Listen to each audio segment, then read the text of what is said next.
निखिल और कौन है पीछे आपके बैच में? निखिल, अपूर्वा और कौन है? बस 2 ही लोग हैं।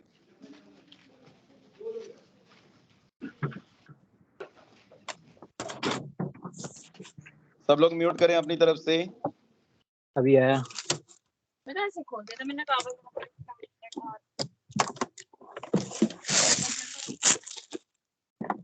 सब लोग म्यूट करेंगे अपनी तरफ से। सामान निकाल लाई अपना, मेरी क्लास शुरू होगी। आगे भी रखना।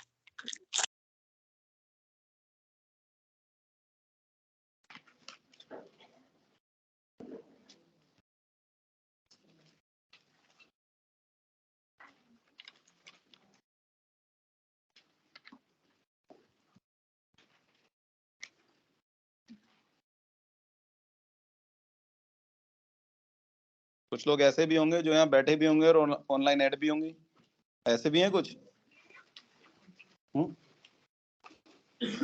इस ग्रुप में ऐड हैं? लेफ्ट कर देना जो भी ऑनलाइन ऐड हों। रेगुलर रही तो रेगुलर क्लास करें ना, फिर ऑनलाइन ऐड ना रही। अगर कोई हो तो लेफ्ट कर देना।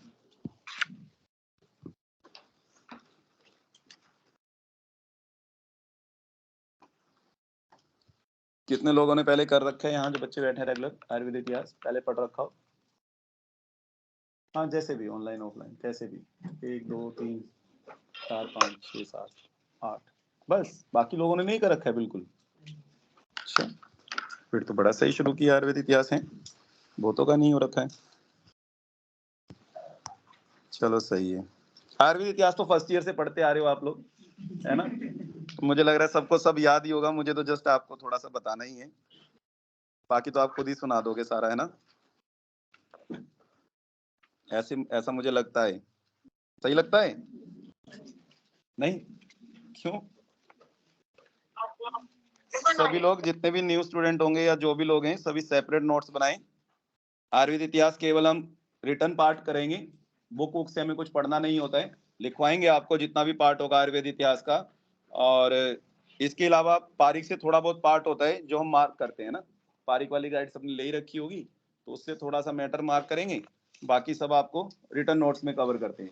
आयुर्वेद इतिहास में मेन तो हम लोग बिल्कुल इंट्रोडक्टरी पार्ट जो है आयुर्वेद का, है ना, कि कैसे क्या कुछ आयुर्वेद में कहा गया, छोटी छोटी चीजें होती है जिनके क्वेश्चन आते हैं आपके पीजी में, उनकी बात तो करेंगे ही। साथ साथ संहिताएं जो हैं, जैसे चरक हो गया, सुश्रुत हो गया, या कुछ और भी संहिताएं हो गई, उनकी टीकाएं हो गई, या उनकी इंट्रोडक्टरी पार्ट जो है, जैसे चरक का तो हम पूरा ही विषय वस्तु मान के चलो आप, तो आपको फायदा भी रहेगा। जैसे जो लोग सूत्र वगैरह पढ़ेंगे आगे चल के या पढ़ रहे होंगे या जिस भी तरह से होगा जिनका, तो उनके लिए भी बेनिफिशियल होगा, क्योंकि एक सूत्र की ना रूपरेखा आपके सामने आ जाएगी, पूरी पूरी चरक की, खाली सूत्र की नहीं, पूरी चरक संहिता की। सुश्रुत की भी हम थोड़ी बहुत डिटेल पढ़ते हैं, लेकिन सुश्रुत की हम लोग वही पढ़ते हैं फिर जब आपका 4th ईयर का जो बैच रहता है शल्य वगैरह जहाँ पढ़ाते हैं, सुश्रुत की इतने ज्यादा इंट्रोडक्शन पूछता नहीं है जितना चरक का डोमिनेंसी है ना, मेनली पीजी में जो है, तो उसके बारे में आपको बताएंगे। मॉडर्न पार्ट जो है आयुर्वेद इतिहास में ना के बराबर है, बिल्कुल ना के बराबर है। कुछ चीजें हैं जैसे मॉडर्न पार्ट में क्या है कि कुछ संस्था के बारे में पूछ ले, जैसे मान लो CCRS के बारे में, या कुछ इनके बारे में WHO के बारे में, कुछ वो वाली चीजें जो हैं। इंपॉर्टेंट डेज हो गए, इंपॉर्टेंट डेज जैसे थैलीसीमिया डे कब है, एनेस्थीसिया डे कब है ना, जो भी एड्स वगैरह कब पहला पेशेंट देखा गया। अब आप उनको मॉडर्न क्वेश्चन कह लो या जीके कह लो, आप जो भी कह लो, है ना, जो जीके वाला पार्ट होता है। आजकल आप लोग जानते होंगे आयुर्वेद के पीजी एग्जाम में सबसे मतलब एक जो आपको डराने वाला फैक्टर है आज के टाइम पे, जीके सबसे डराने वाला, क्योंकि एक तो हम क्या कह सकते हैं कि जीके जो है वो इन्फिनिटी होता है, हमारे हाथ का या आपके हाथ का नहीं है। जीके किसी के बस की बात नहीं होती है, पूछने वाले पे डिपेंड करता है, पता नहीं कहां से कौन से चांद तारे तोड़ के पूछना शुरू कर दे वो, है ना, सिंपल है। अगर मान लो एक आप कोई भी सब्जेक्ट बोलो, सपोज मान लो चलो मैं पीडिया की बात कर लूं, पीडिया में अभी मान लो कोई करंट में इन्वेंशन हुई हो वैक्सीन के बारे में, सपोज कोई नई वैक्सीन आई हो, पूछ लेगा आपको क्या मालूम, आप कहां तक अपडेटेड रह लेंगे, है ना। अभी अभी कोई लॉन्च हुई हो, कोई नई वैक्सीन ऐड की हो, जैसे आपने सुना होगा आपके यहाँ पे पेंटावेलेंट लगता है, पेंटावेलेंट सुना है ना बच्चों को, पेंटावेलेंट लगता है, कहने को पेंटा लगता है लेकिन मार्केट में जो हेक्सा भी है, सेप्टा भी है, ओक्टा भी है, ऐसी ऐसी मेडिसिन भी है जो 8-8 डिजीज में आती है ना। मेरे कहने का मतलब ये है, मैं आपको वो नहीं कि आप डरे कि हाँ इसका मतलब हम क्या ही पढ़े क्या ना पढ़े, जो बिना पढ़े हुए वाले पार्ट से क्वेश्चन आते हैं ना, वो वाला पार्ट जो है बहुत कम रहता है ना, मुश्किल से 5-10 क्वेश्चन मान के चले। मान लीजिए अगर 20 क्वेश्चन आने हैं, सपोज जीके से रिलेटेड अगर 20 क्वेश्चन आने, ऐसा कोई फिक्स नहीं है, कभी इक्का दुक्का भी नहीं आते हैं, कभी आए तो 10-15 पूछ लेता है, कई बार ऐसा पूछता है कि कॉमन चीजें होती है जो सबको पता होता है ना, जो छोटी मोटी चीजें जो हैं, जैसे कि कोई भी ऐसा क्वेश्चन पूछ लिया आपसे कि पढ़ाएंगे, जैसे जो चीजें अभी शायद आपने अभी नहीं सुनी होंगी, जैसे आप इंद्रधनुष सुना है आपने, मिशन इंद्रधनुष किससे रिलेटेड है, वैक्सीनेशन वगैरह इम्यूनाइजेशन से, है ना। तो उसमें पूछ लेगा कितनी मेडिसिन है, कौन सी है, बताएंगे वो आपको कौन सी है कौन सी नहीं है। या इंपॉर्टेंट डेज का ही कोई भी मलेरिया कंट्रोल प्रोग्राम कब स्टार्ट हुआ, या कोई भी ऐसा नाइट ब्लाइंडनेस जो है प्रोग्राम कब स्टार्ट हुआ, या कुछ भी ऐसा, तो वो थोड़ा बहुत वो जीके से रिलेटेड चीजें हैं। तो वो कुछ पार्ट आप जितना पार्ट आपको बताएंगे या कराएंगे, मैक्सिमम चीजें वहां से, जैसे अब जीके में क्या है, वो कॉलेज तक का पूछ लेता है आपसे, कि आपको कोई नाम रख के दिया था पीछे, तो पता नहीं क्या पूछा था एक क्वेश्चन, इस साल से पिछले साल में कुछ पासीघाट, पता नहीं पासी लेक, पता नहीं क्या पूछा गया था, एक क्वेश्चन था कुछ ऐसा ही, कि ऐसा ऐसा जो है संस्थान कहाँ पर है, कौन से स्थान पर है, मतलब ये जो इंस्टीट्यूट है कहाँ पर स्थित है, नाम तक नहीं बच्चे बता पाए थे। ऑनलाइन सबमिट हो जाता है ना पेपर, तो हम लोग को आपसे ही पूछते हैं बताओ कौन से क्वेश्चन थे, तो बच्चे क्वेश्चन का नाम तक नहीं बता पा रहे थे कि कौन सा इंस्टीट्यूट पूछा गया था, है ना। या फिर आपसे सिंपल पूछ लेगा, जैसे आपके ऋषिकुल का भी पूछा गया है, ऋषिकुल का स्थापना दिवस कौन सा था, कौन से ईयर में स्थापना हुई थी ऋषिकुल की, वो तो आप जानते हैं ना, अभी 100 साल पीछे मनाए गए थे, 1919 में, है ना। ऋषिकुल की स्थापना कब हुई, 1919, पता नहीं है देखो आधो को, है ना, कि कब हुई कब नहीं, तो 1919 में स्थापना हुई थी ऋषिकुल की। तो ऐसा क्वेश्चन पूछ लेगा जीके के लिए, पीजी में पेपर में आया था, ऋषिकुल में नहीं, मतलब ये उस टाइम की बात बता रहा हूँ, ये एनआईए का पेपर था, उस टाइम अलग अलग पेपर हुआ करते थे, है ना, सभी एग्जाम अलग अलग हुआ करते। तो एनआईए के पेपर में पूछा गया था कि ऋषिकुल की स्थापना कब हुई है, तो मोस्टली मेरे ख्याल से शायद सबसे पुराना भी यही होगा आपका, और नहीं होगा इतना पुराना, बात अलग है कि आज क्या वैल्यू क्या नहीं, लेकिन पुराना सबसे यही है, वो तो थोड़ा सा स्टफ ऐसा है। बाकी सबसे पुराना 1919, 100 साल हो गए हैं, जिसको आप सोचो अंग्रेजों के टाइम से पढ़े आ रहे हैं, वो भी एमडी उमडी करके गए होंगे शायद यहाँ से आयुर्वेदा में या जो भी, है ना। एमडी तो खैर बाद में ऐड हुई, स्नातकोत्तर तो बाद में आया, स्नातक मतलब ग्रेजुएशन तक का, है ना, स्नातकोत्तर मतलब पीजी की बात, वो बाद की बात हुई है ना।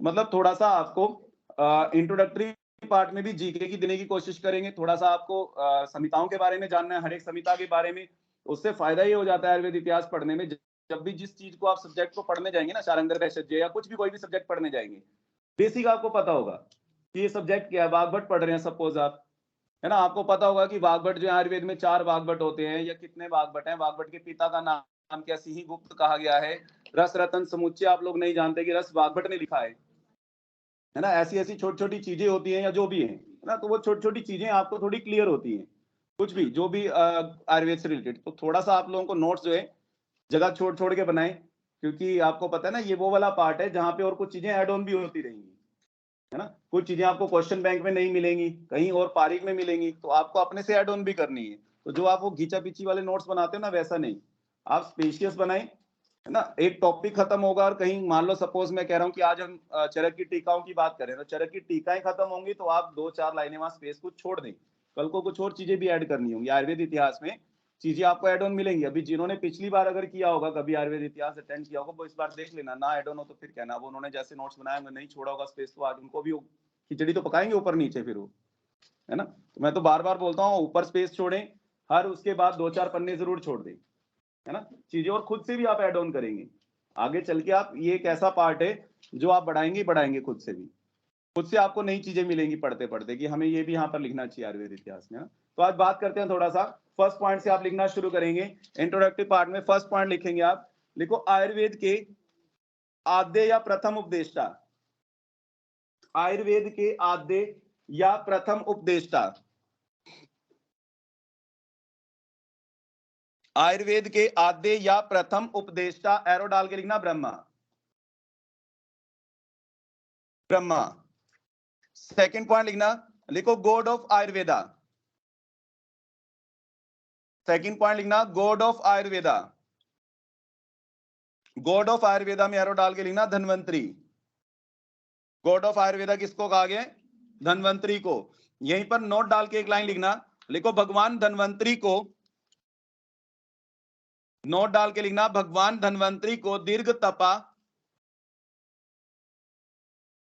भगवान धन्वंतरी को दीर्घ तपा, लंबी जिसने तपस्या की हो ऐसा व्यक्ति, दीर्घ तपा या आदिदेव भी कहते हैं, या आदिदेव, दीर्घ तपा या आदिदेव भी कहते हैं। ऐसा ही कोई पर्याय किसके लिए? भारद्वाज के लिए। यहीं पर नोट में लिखना, नेक्स्ट पॉइंट में लिखो भारद्वाज के लिए, भारद्वाज के लिए उग्र तपा, भारद्वाज के लिए उग्र तपा।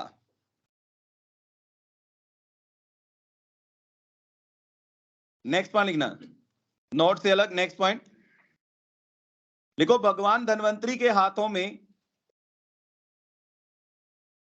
भगवान धन्वंतरी के हाथों में अमृत कलश। देखिए आपने फोटो भगवान धन्वंतरी की, कहां से उत्पत्ति हुई थी? समुद्र मंथन के समय। उसी समय भगवान धन्वंतरी उत्पन्न हुए ना, तो उनके हाथों में क्या था? अमृत कलश। भगवान धन्वंतरी के हाथों में अमृत कलश, जबकि अश्विनी के हाथों में, अश्विनी जानते हैं? म्यूट करें, किसी का अनम्यूट है, म्यूट करें अपनी तरफ से, किसी का अनम्यूट है।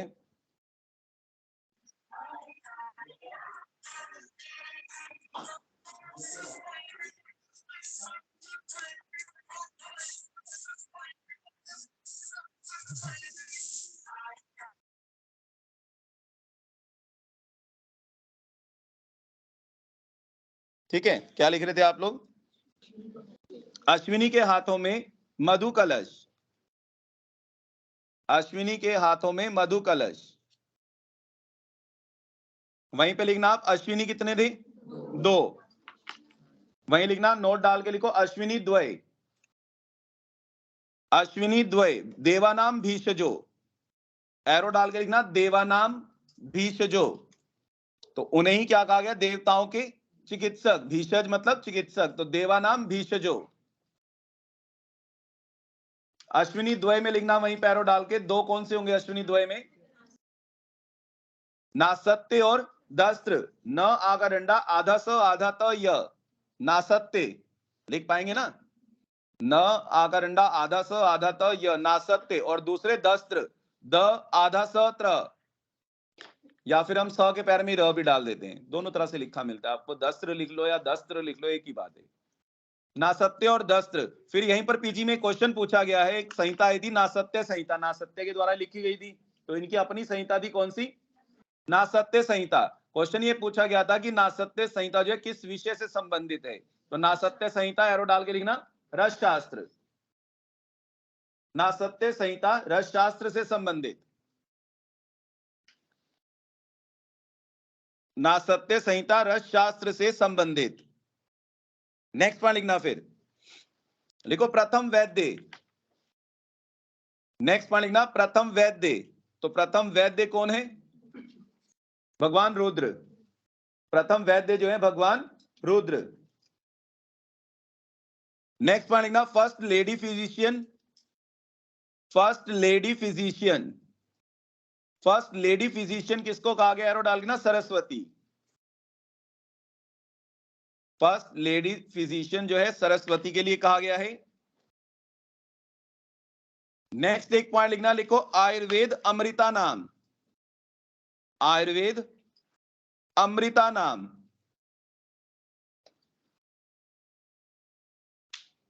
ब्रैकेट में लिखना चरक सूत्र 25, कहां कहा गया है? चरक सूत्र 25 में जो आग्रह द्रव्य पढ़ते हैं आप, है ना, आयुर्वेद अमृता नाम, यानी आयुर्वेद क्या है? अमृत समान माना गया है। अमृतों में जितना में अमृत बताया हम सब में सबसे बढ़िया क्या है? आयुर्वेद। आप ऐसा भी कह सकते हैं, जो भी कहें आप। तो आयुर्वेद अमृता नाम, एरो डाल के लिखना इसी पर, इसी कोटेशन पर।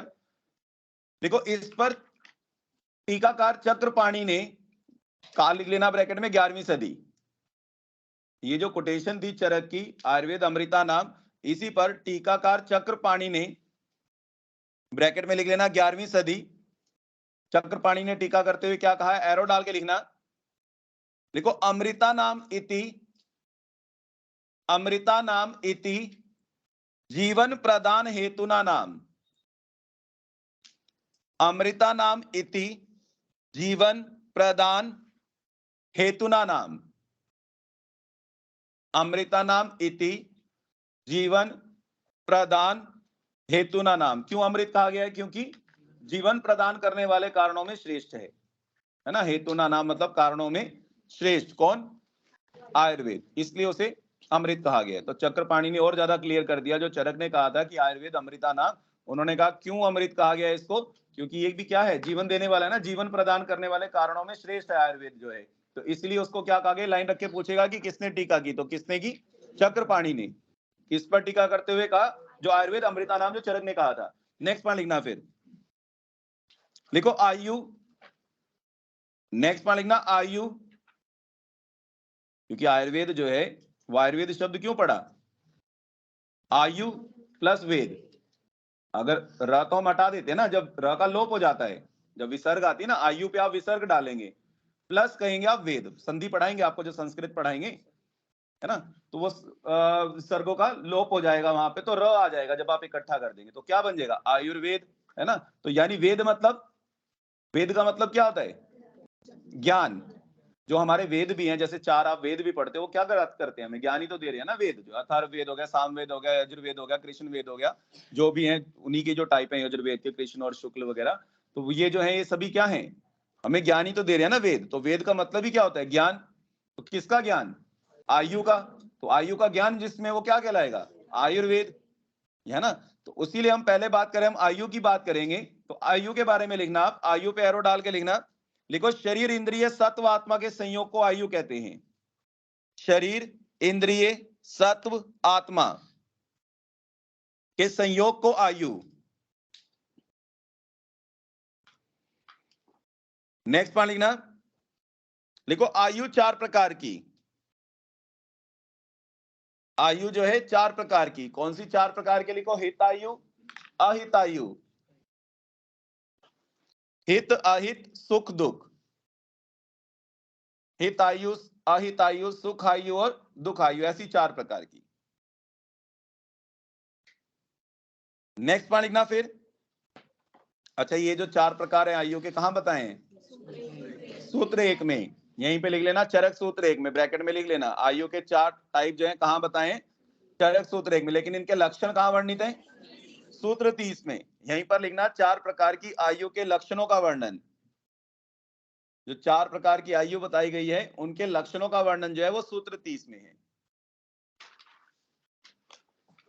आयु के 4 टाइप जो बताए गए हैं, वो 4 प्रकार की आयु जो बताई है सूत्र 1 में, लक्षणों का वर्णन सूत्र 30 में। जैसा क्वेश्चन पूछे वैसा आंसर ध्यान रखना आप। नेक्स्ट पॉइंट लिखना फिर, लिखो पर्याय। आयु के जो पर्याय बताए गए हैं, क्रम से लिखना, सीक्वेंस से, जिस सीक्वेंस में बोला जाएगा। लिखो नित्यग, नित्यग अनुबंध, नित्यग अनुबंध धारी, धारी जीवित चेतना अनुवृत्ति, चेतना अनुवृत्ति। नित्यग अनुबंध धारी, धारण करना, धारी जीवित नित्यग अनुबंध और चेतना अनुवृत्ति, सॉरी चेतना अनुवृत्ति। अब इसमें जो पहला नित्यग आपने लिखा है ना, उस पे तो एरो डाल के लिखना, नित्यग पे चरक सूत्र 1, नित्यग पे एरो डालना चरक सूत्र 1 में। जो चेतना अनुवृत्ति लास्ट है, लास्ट में लिखा जो लिखना चरक सूत्र 30, चरक सूत्र 30। बीच के जो बचे जितने भी हैं, अनुबंध धारी जीवित, तीनों पे कॉमन ब्रैकेट डालना, सूत्र 1 और सूत्र 30 दोनों में। अनुबंध धारी जीवित जो है वो सूत्र 1 में भी और सूत्र 30 में भी। बात समझ में आई? नहीं आई होगी, समझ में आ रही है आपको? नित्यग जो है वो केवल कहां है?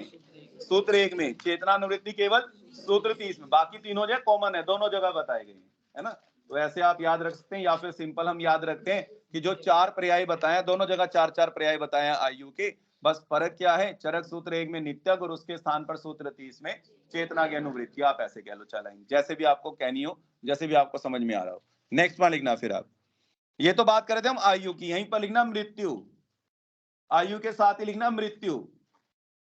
मृत्यु के लिए लिखना, लिखो सुश्रुत अनुसार मृत्यु 101, सुश्रुत मृत्यु कितनी मानते, 101, 101।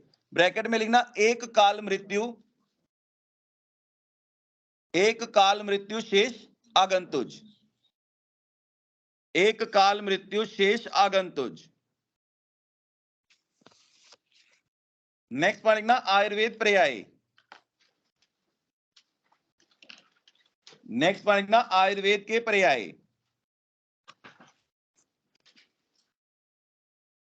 तो आयुर्वेद के पर्याय में लिखना, आप लिखो शाखा विद्या सूत्र, शाखा विद्या कोमा कोमा करके लिखना, शाखा विद्या सूत्र ज्ञान शास्त्र, ज्ञान शास्त्र लक्षण तंत्र,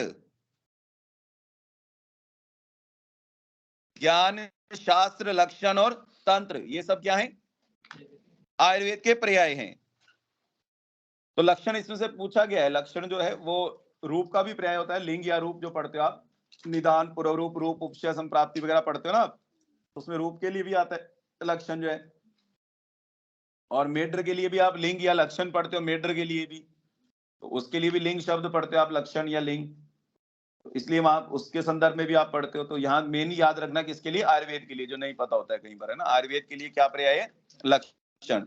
नेक्स्ट पॉइंट लिखना, फिर आयुर्वेद की डेफिनेशन लिख लेना, यहाँ लिखो हित अहितम सुखम दुखम, हित अहितम सुखम दुखम, हित अहितम सुखम सुखम दुखम, आयुस्तस्य आयुस्तस्य हितहितम, आयुस्तस्य हितहितम, मानम च तत् च यत्र उक्तम, मानम च तत्र च तत् च यत्र उक्तम, आयुर्वेद आयुर्वेद स उच्यते, आयुर्वेद स उच्यते। ब्रैकेट में लिखना चरक सूत्र 1, ब्रैकेट में चरक सूत्र 1। नेक्स्ट पॉइंट लिखना सुश्रुत में, लिखो आयुर अस्मिन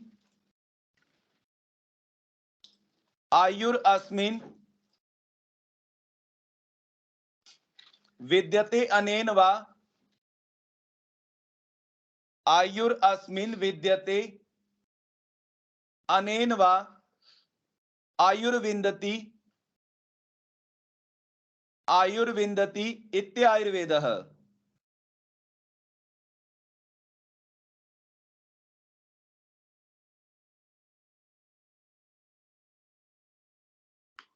आयुर अस्मिन विद्यते अनेन वा आयुर्विन्दति इत्यायुर्वेदः। ब्रैकेट में लिखना सुश्रुत सूत्र 1। नेक्स्ट पॉइंट लिखना, फिर डेफिनेशन में नेक्स्ट पॉइंट लिखना, लिखो आयुर्वेदत्ते आयुर्वेदत्ते इत्यायुर्वेदः, आयुर्वेद्यति ऐसा लिखना, आयुर्वेद्यति इत्यायुर्वेदः, आयुर्वेद्यति इत्यायुर्वेदः। चरक सूत्र 30, ब्रैकेट में लिखना चरक सूत्र 30, आयुर्वेद्यति इत्यायुर्वेदः, चरक सूत्र 30। नेक्स्ट पॉइंट लिखना, लिखो यतश्च आयुष्य अनआयुष्याणि, यतश्च आयुष्ये अनआयुष्याणि च द्रव्ये गुणकर्माणि, च द्रव्ये गुणकर्माणि वेद्यते अतोऽप्यायुर्वेदः। यतश्च आयुष्ये अनायुष्याणि च द्रव्ये गुणकर्माणि वेद्यते अतोऽप्य आयुर्वेदः। सूत्र 30 ये भी चरक का।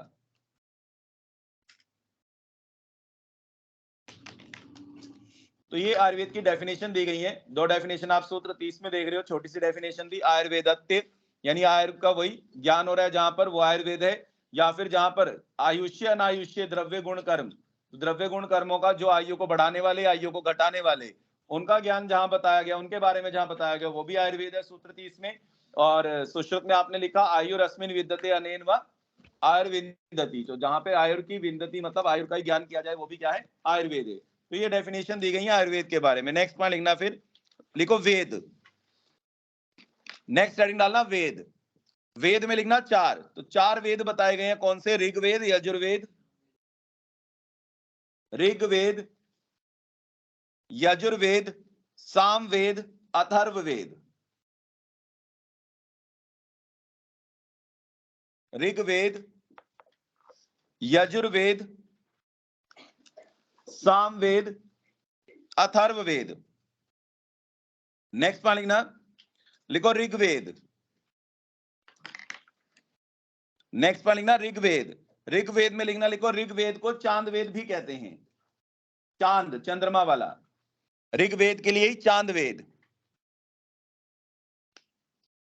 ऋग्वेद को ही चांद वेद भी कहते हैं। ब्रैकेट में लिखना 4000 से 6000 ईस्वी पूर्व। काल जो मानेंगे इसका 4000 टू 6000 ईस्वी पूर्व, 4000 से 6000 ईस्वी पूर्व। उपवेद लिखना, ऋग्वेद का उपवेद क्या होगा? धनुर्वेद। ऋग्वेद का उपवेद क्या हो जाएगा? धनुर्वेद। नेक्स्ट लिखना यजुर्वेद। यजुर्वेद का दूसरा नाम लिखना रसवेद। यजुर्वेद को ही रसवेद भी कहते हैं। उपवेद लिखना इसमें स्थापत्य वेद। उपवेद में स्थापत्य वेद।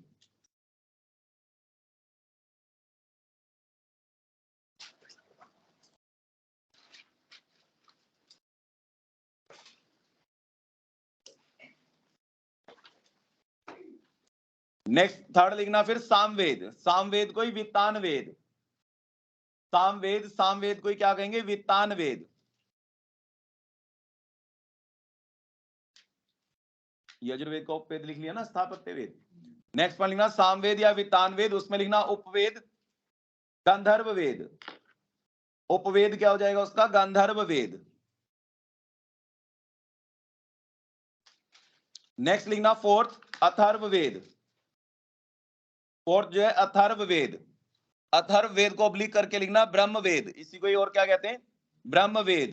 भैषज्य वेद, ऑब्लिक ऑब्लिक करके लिखना ब्रह्म वेद, भैषज्य वेद। आंगिरस वेद, आंगिरस, आंगिरस वेद, अथर्व आंगिरस वेद, अथर्व आंगिरस वेद। ब्रैकेट में लिखना 1500 ईस्वी पूर्व, 1500 ईस्वी पूर्व। उपवेद लिखना आयुर्वेद। उपवेद क्या हो जाएगा? आयुर्वेद।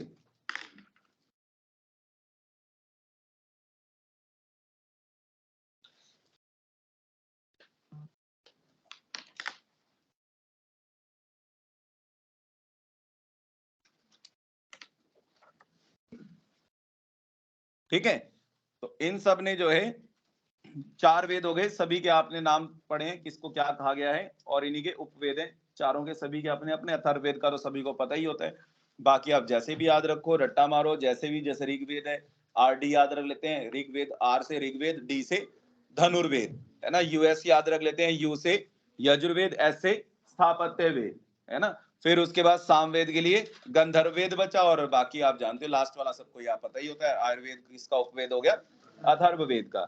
नेक्स्ट पॉइंट लिखना, फिर नेक्स्ट पॉइंट वेद से अलग नेक्स्ट पॉइंट लिखना।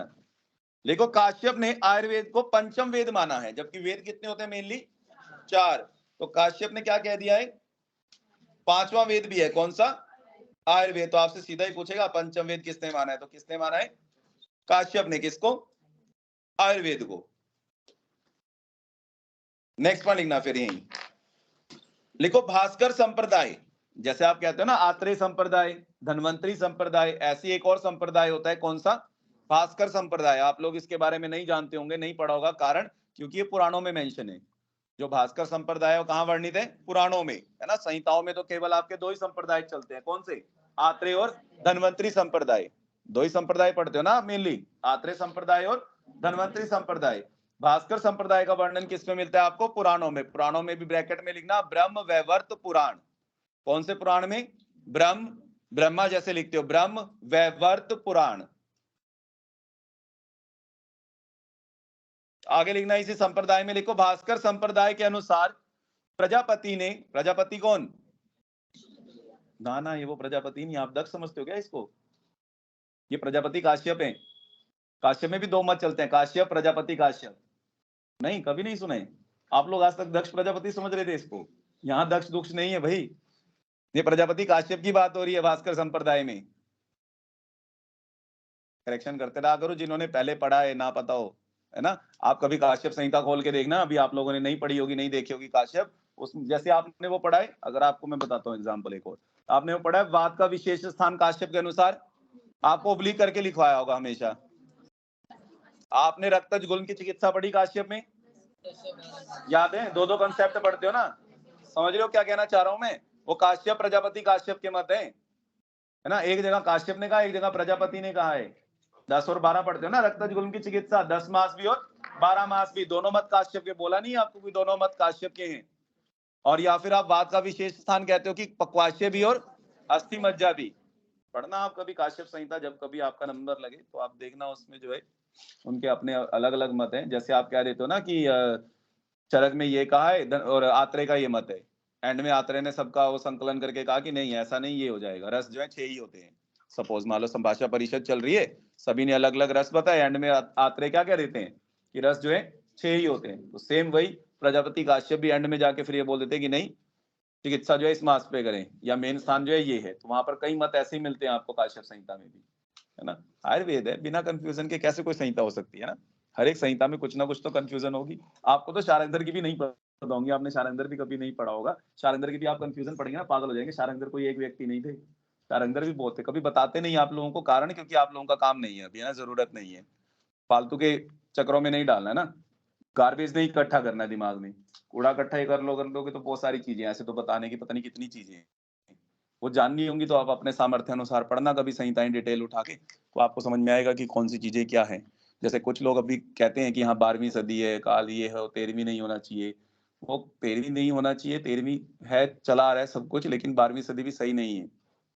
वो बहुत बहुत उत्पत्ति बहुत तगड़ी दे रखी है। कभी वो आप पढ़ के देखना, शारंगधर संहिता के पहले 2 पन्ने पढ़ के देखना, चैप्टर स्टार्ट होने से पहले, तो आपको पता लगेगा।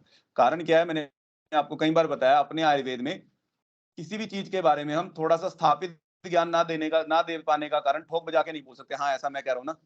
कारण ये है कि कुछ मैक्सिमम बुक्स आपकी खंडित हैं, है ना। काश्यप आधी से ज्यादा खंडित है, चरक खुद खंडित थी, वो पूर्ण की आपके दृढ़बल ने पूरी की, है ना। बाकी तो भेल भूल हारित हुरित ये तो सब बात अलग है ना, वे सब सारी की सारी खंडित है। कोई भी आपको पूर्ण लिटरेचर नहीं मिलता है किसी भी बुक का ढंग से, कि अगर आप सोचे ना कि पूरी पूरी बुक, हाँ ये जो बाद की लिखी गई है, जैसे अष्टांग संग्रह, अष्टांग हृदय, तो 6ठी 7वीं सदी के बाद की जो आई ना, है तो काश्यप भी, लेकिन काश्यप के काल का भी कंफर्म नहीं है। और तो छोड़ो, बाकी तो दूर की बात है। काश्यप के काल में भी कोई कहता है 6ठी का उत्तरार्ध, कोई कहता है 7वीं का पूर्वार्ध, कोई कहता है 6ठी और 7वीं के मध्य, सबके अपने अपने मत है ना। तो बहुत सारी चीजें हैं। हाँ, शारंगधर के बारे में क्वेश्चन जरूर पूछता है कि कौन सी इकलौती ऐसी संहिता है जहां पर रोगों के केवल नाम है, लक्षणों का उल्लेख नहीं है। एक भी रोग का लक्षण नहीं बताया है। अगर आपसे कभी कोई क्वेश्चन पूछ ले कि हाँ ये लक्षण जो है, शारंगधर ट्रिकी क्वेश्चन पूछता है ना कि शारंगधर अनुसार आमवात में कौन सा लक्षण होगा, और नन आंसर देखो तो सीधा नन लगा सकते हो आप आंखें बंद करके, क्योंकि शारंगधर में किसी भी रोग का कोई लक्षण नहीं, सिर्फ रोगों के भेदों का उल्लेख। पेज के ऊपर लिखना, पेज के ऊपर लिखना, शारंगधर ही एक ऐसी संहिता है जिसमें रोग बहुत बताए हैं, पूरी पूरी संख्या बताई है। ज्वर 25 प्रकार का बताया शारंगधर ने, अकेला ज्वर है ना। तो ऐसे काफी सारे रोगों के भेद बताए हैं, केवल लक्षणों का वर्णन नहीं है। तभी तो शारंगधर संहिता छोटी सी है ना, देखिए शारंगधर संहिता वो छोटी सी इसीलिए रह गई बेचारी, है ना। क्यों? क्योंकि क्या नहीं है, लक्षणों का वर्णन नहीं है, केवल रोगों के भेदों का यानी संख्या की बात की गई है। लिख लेना आप पेज के ऊपर, तो यहाँ जो प्रजापति की बात करें, कौन है प्रजापति? काश्यप की बात हो रही है। दक्ष वक्ष प्रजापति तो आप आयुर्वेद अवतरण में पढ़ेंगे, उनकी वहां बात करेंगे, है ना। देखो क्या कह रहा है भास्कर संप्रदाय में, ब्रह्म वैवर्त पुराण में जो उल्लेख है भास्कर संप्रदाय का, तो उसके अनुसार बात करें कि प्रजापति ने चारों वेदों को देखकर, तो आपने लाइन पूरी लिखी होगी, आपको लाइन इसका मतलब आपने पढ़ी नहीं ढंग से। देखो आपने लाइन क्या लिखी है, वहीं से समझ जाना चाहिए था कि काश्यप की बात हो रही है। नहीं, दक्ष प्रजापति तो आपको वैसे ही नहीं बोलना चाहिए था अगर ढंग से पूरी लाइन पढ़ी होती है आपने। तो ध्यान भटका रहा था तुम लोगों को, और कुछ नहीं। लिखो क्या लिखने जा रहे हो आप। भास्कर संप्रदाय के अनुसार प्रजापति यानी काश्यप की बात हो रही है। प्रजापति ने चारों वेदों को देखकर आयुर्वेद को पंचम वेद बनाया। चारों वेदों को देखकर आयुर्वेद को पंचम वेद बनाया।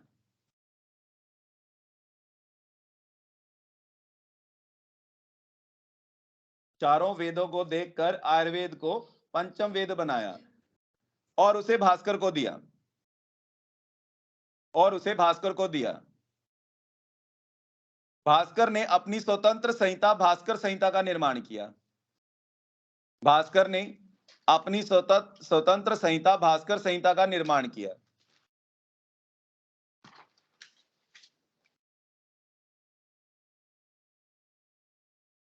ये भी आप खुशकिस्मत हो कि बहुत सारे आचार्य अपने नाम पे संहिता निकालते थे।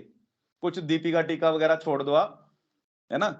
जो टीकाकार थे वो गड़बड़ करते थे, वरना कईयों ने तो मैक्सिमम चरक संहिता, सुश्रुत संहिता सीधा सीधा पता है। अब सोचो इनके सबके अलग अलग नाम होते तो भास्कर संहिता कुछ और नाम रखते हैं हर कोई अपना, डिफिकल्टी लेवल हो जाता ना सभी के लिए। आप किस किस को याद कर पाते? कुछ नाम तो आपको संहिता के नाम से ही पता लग रहा है ना कि संहिता का नाम ये है तो इनकी होगी, है ना। तो ये भी शुक्र है, हारित संहिता तो हारित की है, भेल संहिता तो भेल की है, अग्निवेश तंत्र तो अग्निवेश का है ना। तो काफी चीजें यहाँ भी सही है ना।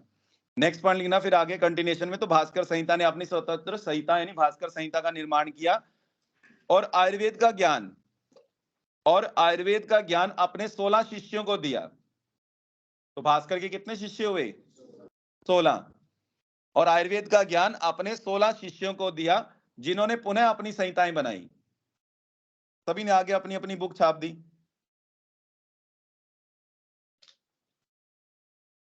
कॉपी का जमाना है आजकल, लोग ऐसा ही करते हैं, है ना, छाप देते हैं पकड़ के किसी का भी मैटर। तो पुनः सभी ने अपनी अपनी संहिताएं बनाई। तो 16 शिष्य, 16 संहिताएं उनकी अपनी अपनी, वही बुक्स के नाम लिखेंगे आप। फर्स्ट लिखना आप 16 शिष्य, हेडिंग डालना भास्कर के जो 16 शिष्य, हेडिंग डालना 16 शिष्य। फर्स्ट लिखना धन्वंतरी, फर्स्ट लिखना धन्वंतरी।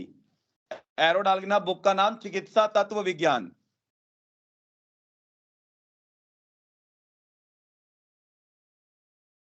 धन्वंतरी द्वारा कौन सी बुक लिखी गई? चिकित्सा तत्व विज्ञान। सेकंड लिखना दिवोदास, दिवोदास, दिवोदास की बुक का नाम लिखना चिकित्सा दर्पण, दिवोदास चिकित्सा दर्पण। नेक्स्ट लिखना काशीराज, काशीराज, काशीराज में लिखना चिकित्सा कौमुदी, काशीराज चिकित्सा कौमुदी। नेक्स्ट लिखना अश्विनी द्वय, अश्विनी द्वय में बुक का नाम लिखना चिकित्सा सार संग्रह, अश्विनी द्वय में बुक का नाम चिकित्सा सार संग्रह। सॉरी सार तंत्र, चिकित्सा सार तंत्र लिखना, संग्रह किसी और की नोट में लिखेंगे आप। चिकित्सा सार तंत्र अश्विनी द्वय की, चिकित्सा सार तंत्र वहीं लिखना आप नोट डाल के, या पेज के ऊपर या नोट डाल के लिखना। लिखो चिकित्सा, इसके बीच में नहीं लिखना, 16 शिष्यों के बीच में नहीं मेंशन करना, ऊपर अलग से लिखना, जगह छोड़ी नहीं होगी ऊपर। आयुर्वेद इतिहास में जगह जगह लिखेंगे आप, ऊपर नोट छोड़ के चलें, आप जगह छोड़ के चलें ऊपर। देखो चिकित्सा सार संग्रह रिटन बाय वंगसेन, चिकित्सा सार संग्रह रिटन बाय वंगसेन, ब्रैकेट में लिखना 12वीं सदी। नेक्स्ट लिखना चिकित्सा संग्रह, नोट में ही पेज के ऊपर ही चिकित्सा संग्रह, ऑब्लिक करके लिखना चक्रदत्त, है ना। चक्रदत्त जो बुक है उसी का नाम क्या है? चिकित्सा संग्रह, रिटन बाय चक्रपाणी, 11वीं सदी।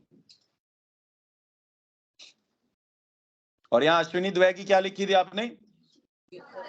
तो छोटा सा डिफरेंस है।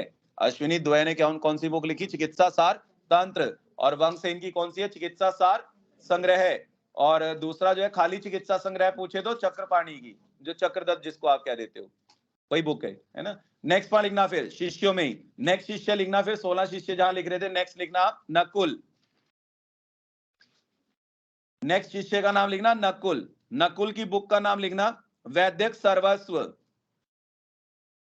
वैद्यक, वैद्य जैसे लिखते हो वैद्य क आ जाएगा लास्ट में, वैद्यक सर्वस्व, सर्व लिखकर आधा स सर्वस्व। नेक्स्ट पॉइंट लिखना सहदेव, सहदेव की बुक का नाम लिखना, सहदेव ने कौन सी बुक लिखी है, व्याधि सिंधु विमर्दन, व्याधि सिंधु विमर्दन, व्याधि सिंधु विमर्दन। नेक्स्ट शिष्य का नाम लिखना यम, य और म, यम। बुक का नाम लिखना ज्ञान अर्णव, ज्ञान अर्णव,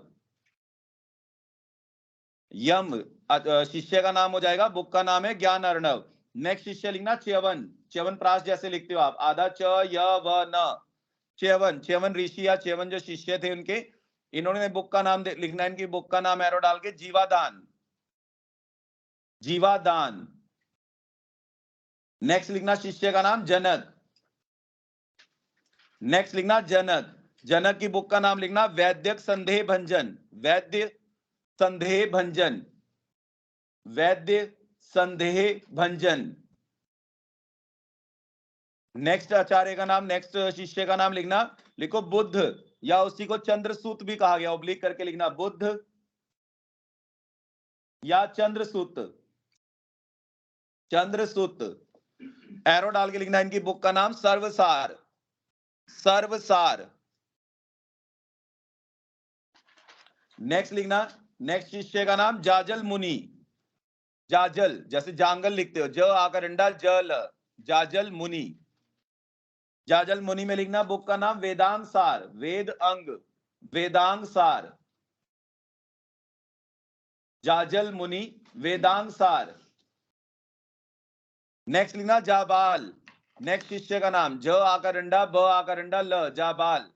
जाबाल की बुक का नाम लिखना तंत्र सार, तंत्र सार। नेक्स्ट लिखना पैल, शिष्य का नाम प दो मात्राएं ल, पैल, पैल जो है शिष्य का नाम है, बुक का नाम लिखना निदान, बुक का नाम क्या है निदान। नेक्स्ट लिखना कवथ, क्वाथ जैसे लिखते हो वैसे ही कवथ, या उसी को ओब्लिक करके लिखना करभ, कवथ या करभ। शिष्य का नाम है, बुक का नाम लिखना सर्वधर, सर्वधर। नेक्स्ट लिखना अगस्त्य, या इन्हीं को कुंभ संभव भी कहा गया है, अगस्त्य, अगस्त्य। दूसरा नाम है ओब्लिक करके लिखना कुंभ संभव, अगस्त्य या कुंभ संभव। एरो डाल के लिखना द्वय निर्णय तंत्र, बुक का नाम क्या है द्वय निर्णय तंत्र। देखो जरा 16 हो गए, काउंट करके देखना, 15 हो रहे ना, अश्विनी द्वय है, 2 में काउंट करेंगे उनको आप।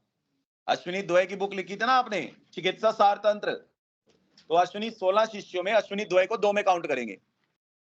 वैसे 15 हो रहे होंगे, अश्विनी द्वय को जो है 2 में काउंट करेंगे तो 16 हो जाएंगे, काउंट करके देख लेना आप। अब 16 हो रहे हैं सभी के, तो भास्कर के शिष्य कितने हुए 16, 16 के 16 ने ही अपनी अपनी बुक लिखी है, जिसमें धन्वंतरी से लेके लास्ट आप अगस्त्य तक देख रहे होंगे। इन शिष्यों ने अपनी अपनी बुक का नाम लिखा है, और पूछता है आपसे कि कौन सी बुक रिटन बाय किसने लिखी है ना। तो आपको पता होना चाहिए, रटना है इनको सभी को। खास तौर पे बहुत बार पूछा गया है चिकित्सा सार तंत्र, चिकित्सा सार संग्रह या चिकित्सा संग्रह, तो तीनों चीजें ध्यान रखना, चिकित्सा सार तंत्र अश्विनी द्वय, चिकित्सा सार संग्रह पूछे तो वंगसेन, और चिकित्सा संग्रह हो खाली तो फिर चक्रपाणी। नेक्स्ट पॉइंट देखना फिर उसके बाद लिखो वैदिक वागम्य में, नेक्स्ट पॉइंट लिखना, लिखो वैदिक वागम्य में ऋग्वेद को प्राचीनतम वेद माना गया है। वैदिक वागम्य में यानी वेदों के इतिहास में, वैदिक वागम्य में यानी उस युग में सबसे प्राचीनतम किसको, ऋग्वेद को प्राचीनतम वेद माना गया है।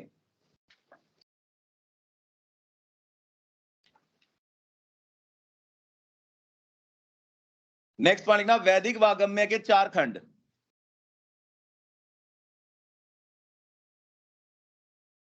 वैदिक वागम्य के 4 खंड।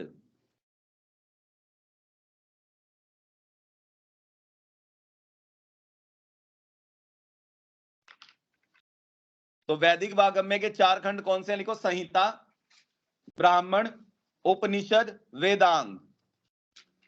संहिता, ब्राह्मण, उपनिषद, वेदांग।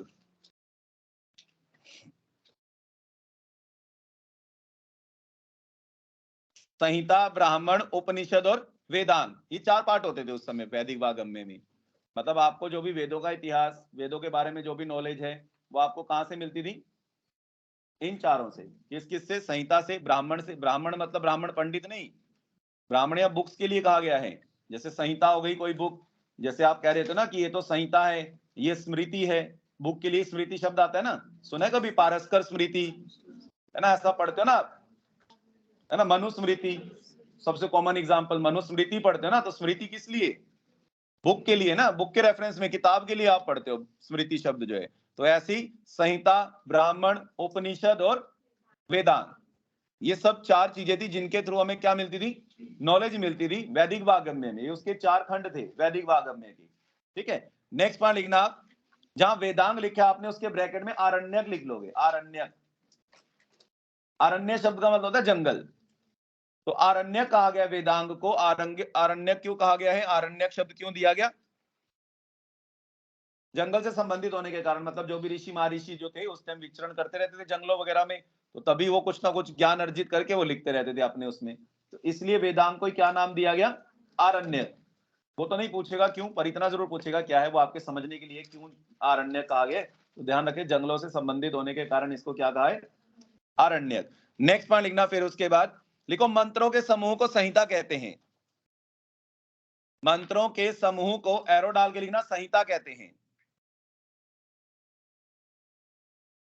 नेक्स्ट पॉइंट लिखना, वेदों के अंतिम भाग को उपनिषद कहते हैं। वेदों के अंतिम भाग को उपनिषद कहते हैं।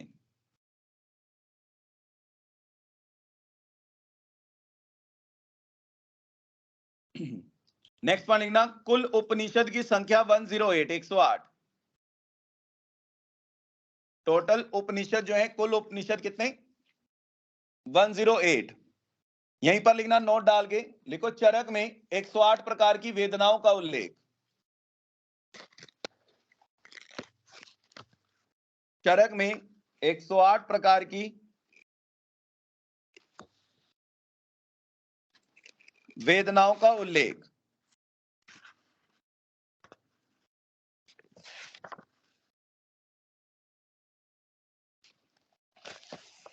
नेक्स्ट पर लिखना, नोट में ही टोटल उपनिषद कितने लिखे आपने? 108। तो यहीं पर लिखना टोटल उपनिषद 108 कैसे हो जाते हैं। लिखो, ऋग्वेद से संबंधित उपनिषद, ऋग्वेद से संबंधित उपनिषद 10। ऋग्वेद से, ऐसे नहीं, टोटल कैलकुलेट करना, ढंग से लिखो। अगले पेज पे, अगले पेज पे लिखो ढंग से। लिखो, ऋग्वेद से संबंधित उपनिषद, ऋग्वेद से संबंधित उपनिषद, एरो डाल के लिखना 10। नेक्स्ट पॉइंट लिखना, यजुर्वेद, यजुर्वेद में 2 एरो बना के लिखना, शुक्ल और कृष्ण। यजुर्वेद के 2 टाइप होते हैं, एक शुक्ल यजुर्वेद और दूसरा कृष्ण यजुर्वेद। तो शुक्ल वाले में लिखना 19 उपनिषद और कृष्ण वाले में 32। शुक्ल वाले में 19, 19 और कृष्ण वाले में 32। सामवेद में 16, 16। सामवेद में उपनिषद कितने? 16, 16। अथर्ववेद में 31। अथर्ववेद में 31।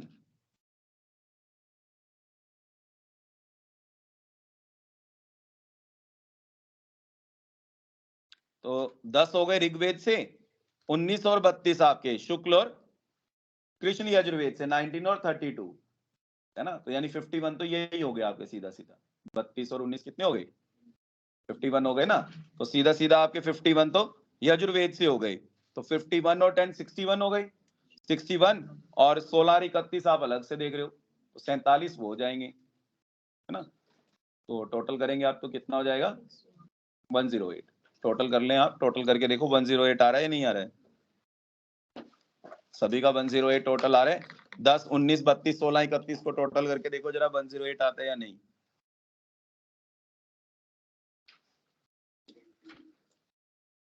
सही है। नेक्स्ट पॉइंट लिखना फिर। ये तो हम बात कर रहे थे टोटल जो उपनिषद हैं सभी उससे रिलेटेड, वेदों से रिलेटेड, ऋग्वेद यजुर्वेद सभी से रिलेटेड कितने हैं? 108 हैं। नेक्स्ट पॉइंट लिखना प्रमुख उपनिषद।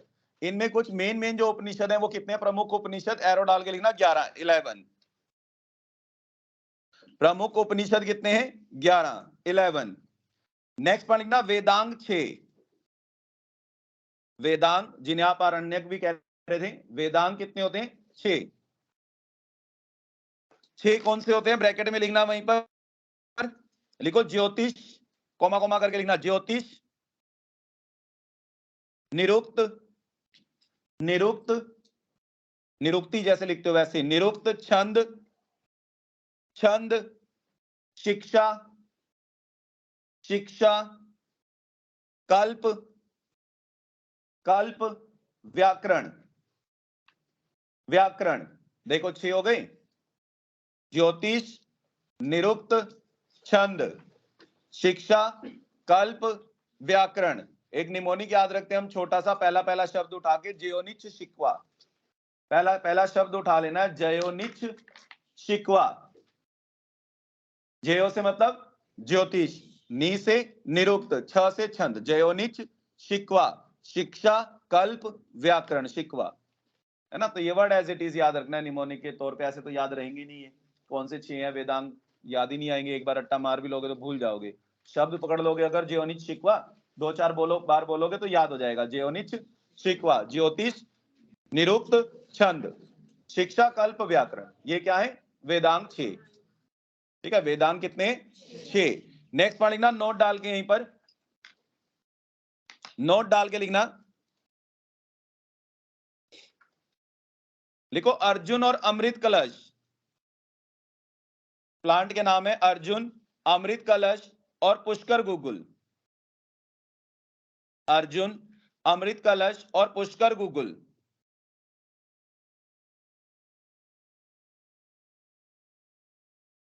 एरो डाल के लिखना IHD में, IHD यानी इस्चेमिक हार्ट डिजीज। अर्जुन आदि, अर्जुन अमृत कलश, पुष्कर गुगुल, ये किसमें? IHD यानी इस्चेमिक हार्ट डिजीज में। नेक्स्ट पॉइंट लिखना यहीं पे नोट में, करवीर और डिजिटेलिस, हृदपत्री जिसको आप कह देते हो, करवीर और डिजिटेलिस, डिजिटेलिस मतलब हृदपत्री। एरो डाल के लिखना CCF में, CCF मतलब congestive cardiac failure, congestive cardiac failure, CCF में करवीर और डिजिटेलिस। नेक्स्ट पॉइंट लिखना नोट में ही, एक शब्द लिखना, लिखो अथ, अतो धर्म जिज्ञासा, अ और थ, अथ, अतो धर्म जिज्ञासा, धर्म जिज्ञासा। अच्छा, अथ शब्द भी आपको बताया होगा मैंने शायद पहले, कहां पढ़ा था आपने? सुश्रुत में, है ना। शरीर क्या कहो आप, कहीं भी कहो आप, सुश्रुत में अथ शब्द जो है हर चैप्टर के स्टार्टिंग में अथ, अतो, ये वाला चैप्टर का नाम देके, है ना। जैसे आप कोई भी चैप्टर की बात करेंगे, शरीर में पहले चैप्टर का नाम क्या है सुश्रुत में? सर्वभूत चिंता शरीर, तो वहां पर ऐसे ही मिलेगा, अथ तो सर्वभूत चिंता शरीर अध्याय व्याख्या से आम्य, है ना। इसकी व्याख्या की जाएगी। अथ शब्द जो होता है वो संहिताओं में कहीं भी आपको मिल रहा है, किसके लिए होता है? मंगलदायक होता है। अथ जो शब्द है ना, मंगलवाचक है। कि इस, जैसे आप कहते हो ना ओम, ओम का मतलब, ओम का क्या मतलब है? कुछ नहीं, ओम एक ध्वनि है, वो ध्वनि है जो हमारा इंटरनल शुद्ध कर देता है। कहते हैं ना, आप ओम ओम का उच्चारण करते रहे, अपने आप में गूंजते रहे, तो हमारा सारा कुछ, आपका पूरा शरीर जो है उसमें एक ऐसी वाइब्रेशन जाती है, एक ऐसी पॉजिटिव वाइब्स जाती हैं जो हमारे हर चीज को हेल्दी बनाती हैं और हर एक ऑर्गन पे इफेक्ट डालती है। आपको लगता है ना ओम बोलना बड़ा अच्छा है कि पतंजलि वालों को सिखाया जाता है, विश की जगह ओम बोलते हैं, तो एक बहुत अच्छा शब्द है ना। और आप रिलीजियस तो चलो है ही है, अगर आप इसको वैसे भी देखेंगे, पढ़ेंगे इसके बारे में ना, तो ओम बोलना साइंटिफिकली भी बहुत अच्छा है, वो प्रूव्ड है। अगर आप पढ़ेंगे कोई आर्टिकल इससे रिलेटेड उठा के, तो ऐसी एक मंगलवाचक, जैसे ओम एक मंगलवाचक शब्द हो गया, जैसे हम बोल देते हैं किसी को भी, हर एक के अपने अपने वो होते हैं ना रिलीजन के हिसाब से तकिया कलाम होते हैं बोलने के, विश करने के एक दूसरे को। जैसे हरियाणा में राम राम बोल देते हैं मिलते ही। हर एक का व्यक्ति का अपना अपना तरीका है, कोई अपने रिलीजन के हिसाब से बोलता है, कोई अपना उसके हिसाब से बोलता है ना। तो वो जो है, वो जो शब्द होते हैं वो सब क्यों बोलते हैं, मंगलदायक है, सब मंगल करने वाले, कि इनका उच्चारण मात्र से ही मंगल हो जा रहा है ना। और आप उस टाइम जब आप किसी को राम राम या जय श्री राम बोल रहे हो, एकदम से राम, हम क्या कहते हैं, हम भक्ति तो तब है ना जब आप साथ साथ उनको फील भी कर रहे हो, आंखें बंद करके उनको देख भी रहे हो और उनका उच्चारण कर रहे हो मुख से। तो आप तो एक वर्बली वैसे ही बोल देते हो ना किसी को भी, हर टाइम आप उनको फील थोड़ी ना कर रहे हो भगवान को, तो हम वैसे ही बोल देते हैं कि राम का नाम ले लिया, कुछ भी किसी भी भगवान का नाम ले लिया, है ना। तो वो जो चीजें हैं वो किस लिए है, मंगलदायक है, सिर्फ इसलिए हम बार बार उनका उच्चारण करते हैं। तो सेम वैसा ही शब्द है क्या, अथ। तो अथ आपसे पूछ ले कभी कि इस लाइन में, सूत्र में जो है अथ शब्द क्यों लगाए, तो क्यों लगाए, मंगलवाचक होने के कारण। दूसरा आपने जो वर्ड लिखा है अथ तो धर्म जिज्ञासा, ये जो पूरा सूत्र है, जो पूरी लाइन है, ये आपको कहां मिलती है, एरो डाल के लिखना, वैशेषिक दर्शन में।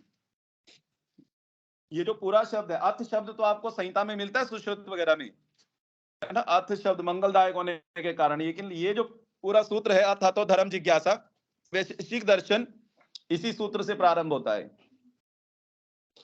वैशेषिक दर्शन जो है इसी सूत्र से प्रारंभ होता है। तो आपसे इतना ही रख के पूछेगा अथ तो धर्म जिज्ञासा किस दर्शन से संबंधित है, तो किस दर्शन से, वैशेषिक। क्यों, इस शब्द का मतलब क्या था, तो धर्म जिज्ञासा, कि जो कुछ भी इस दर्शन में कहा जाएगा वो धर्म के लिए ही कहा जाएगा, उसी के बारे में बात की जाएगी, अधर्म की बात नहीं, धर्म के बारे में ही है, उसी की जिज्ञासा, उसी को जानने के लिए इस शास्त्र का या इस दर्शन का वर्णन किया गया है। तो इसलिए उसका सूत्र का प्रारंभ किससे हुआ, अथ तो धर्म जिज्ञासा, बस ये शब्द याद रखना है। वैशेषिक दर्शन के प्रवर्तक कणाद, या आप कह सकते हो उलूक प्रवर्तक। कौन, उल्लूक। उल्लूक पता है आपको, उल्लूक शब्द पता है, इसीलिए इसको औलूक्य दर्शन भी कह देते हैं। लिखेंगे वहीं पर सब कुछ जो बताया गया है, आप लिखें वैशेषिक दर्शन के प्रवर्तक कौन है, कणाद। क अण आगा डंडा द लिख पाएंगे, कणाद। कणाद जो है वैशेषिक दर्शन के प्रवर्तक हैं, और उल्लूक भी कहते हैं इनके प्रवर्तकों को, क्योंकि इनके जो पूर्वज थे वो कौन थे, उल्लूक थे। बाय नेम सरनेम में क्या थे, उल्लूक थे। तो इसीलिए उनको क्या कह देते हैं हम, उल्लूक भी इनके प्रवर्तकों में आ जाते हैं, इसलिए इस दर्शन का नाम औलूक्य दर्शन भी आ जाता है। औलूक्य, औरत वाला ओ डाल के, ल उ की मात्रा आधा क य, औलूक्य, औलूक्य दर्शन वैशेषिक दर्शन के लिए। समझ में आया। नेक्स्ट पॉइंट लिखना फिर, यहीं पर नोट में जो लिख रहे थे आप, नोट में लिख रहे हो सब कुछ, ये नेक्स्ट पॉइंट लिखना नोट में ही लिखो, नॉन मेडिकल बुक जिसमें सर्वप्रथम आयुर्वेद शब्द आया हो। नॉन मेडिकल बुक जिसमें सर्वप्रथम आयुर्वेद शब्द, नॉन मेडिकल बुक जिसमें सर्वप्रथम आयुर्वेद शब्द आया हो, तो किसमें, महाभारत में। एरो डाल के ना, महाभारत। तो मेडिकल बुक तो नहीं है ना, है तो एक काव्य है ना वो तो, है ना। तो मेडिकल बुक नहीं है, नॉन मेडिकल बुक है।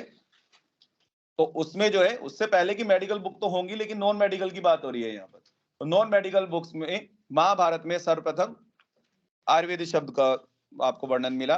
और अगर आपसे वो पूछ लेना, क्या था, स्किप हो गया दिमाग से, एक और पॉइंट बताना था आपको।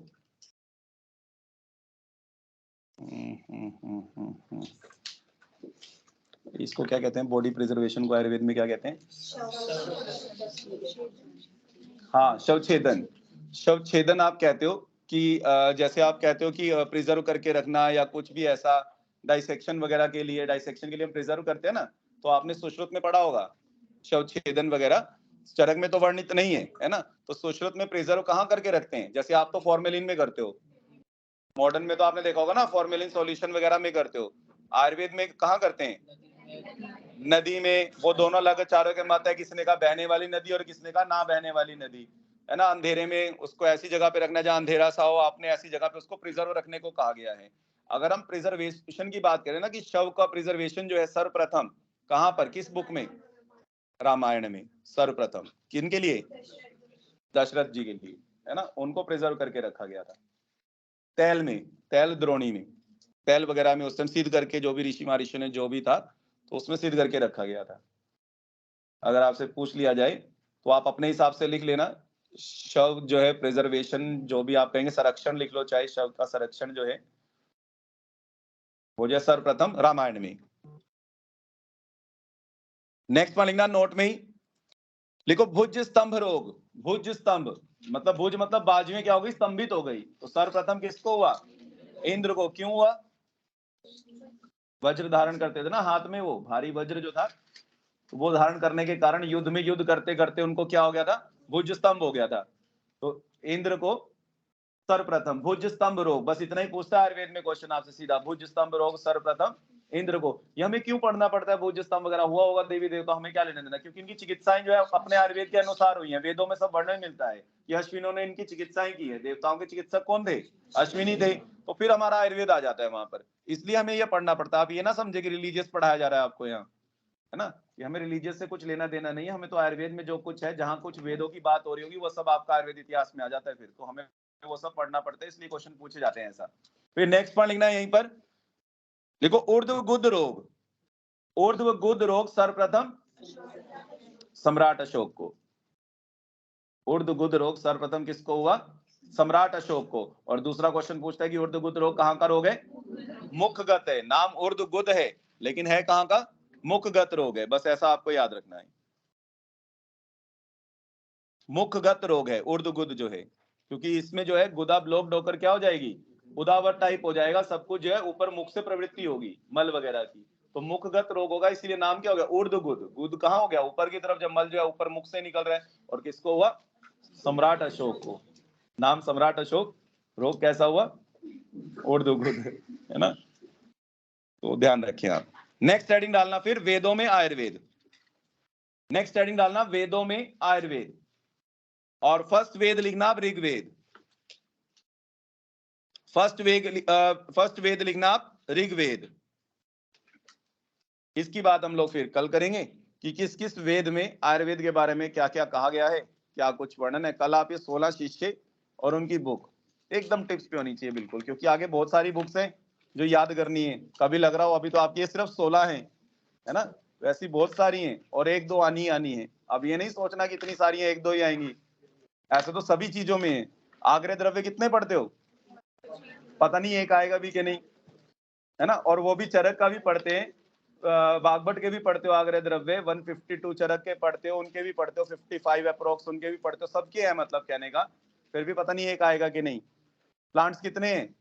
300 400, है ना? तो एक का फैमिली नेम या लैटिन नेम आएगा ना। तो ऐसा नहीं सोचना किसी भी चीज के बारे में कि हाँ इतनी सारी बुक्स हैं तो हम छोड़ दें या कुछ भी, कोई ऑप्शन नहीं है छोड़ने का, पढ़ना ही पढ़ना है आपको, है ना? ध्यान रहे। बाकी की बात कल करते हैं, कॉल डिस्कनेक्ट कर सकते हो आपको। चरक में सिद्धि स्थान में बताई गई है, वो आपके उसमें मिलती हैं आपको, मतलब मेंशन नहीं है वो उसमें, ऐसा नहीं है कि किसी रोग के अंतर्गत कही गई है। वैसे वेदनाएं बताई गई कि हाँ ऐसा ऐसा दुख ये वो सब ऐसा करके, है ना? एक संक्षिप्त में बताया गया है। तो बस वो आपको लिखवा लेते हैं कि 108 जो है नंबरिंग, और याद रखें आप, वेदनाएं भी बताएगी। अभी वो कराएंगे ना जब विषय वस्तु, तो वहां भी बताएंगे, वहां भी किसी और 108 संदर्भ में कुछ और भी आएगा, वहां भी बात करेंगे। कल पढ़ के आएंगे सभी लोग, बुक्स जितनी भी हैं 16 के 16 शिष्य होंगे, ठीक है? बाकी की बात कल करते हैं। कॉल डिस्कनेक्ट कर सकते हैं।